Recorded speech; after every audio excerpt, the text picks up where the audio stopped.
নির্বাচন কমিশনের সাংবিধানিক ম্যান্ডেট, কনস্টিটিউশনাল ম্যান্ডেট হচ্ছে দুইটা, একটা জাতীয় সংসদ সদস্য নির্বাচনের জাতীয়, আর হচ্ছে রাষ্ট্রপতি নির্বাচন।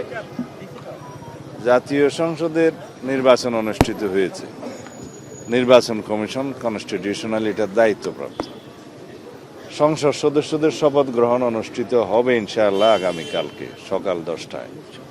এটাও সাংবিধানিকভাবে স্পিকার অথবা ডেপুটি স্পিকার অ্যাভেলেবেল না থাকলে বা তারা অপারগ হলে বা তাদের মনোনীত প্রতিনিধি যদি না থাকে, সেই ক্ষেত্রে দ্বিতীয় অপশন হচ্ছে প্রধান নির্বাচন কমিশনার শপথ পাঠ করাবেন।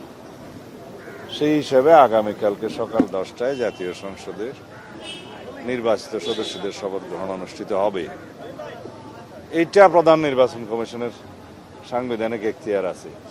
এর বাইরে কি বললেন, সংবিধান সংস্কার পরিষদ, এটা যদি কনস্টিটিউশনে ধারণ করা হয়, সেই মর্মে অ্যামেন্ডমেন্ট হয় এবং সেই শপথ পরিচালনার জন্য সংবিধানের তৃতীয় তফসিলে ফরম হয়, কে শপথ পাঠ করাবেন সেটা নির্ধারিত হয়, এতগুলো হয়ের পরে তারপরে হলে হতে পারে। ভাই, আরেকটা বিষয়, মন্ত্রিসভা কি চূড়ান্ত হয়ে গিয়েছে? আর কত সদস্য হতে পারে?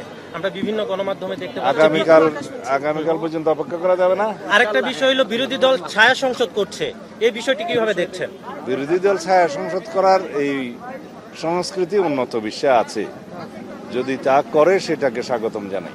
তাহলে এখন কি আমরা কবে নাগাদ জানতে পারবো মন্ত্রিসভা কার আছে? আপনি আইনমন্ত্রী হচ্ছেন এমনটি শুনতে পাচ্ছি। সমস্ত প্রশ্ন আমি শুনি নাই, ধন্যবাদ।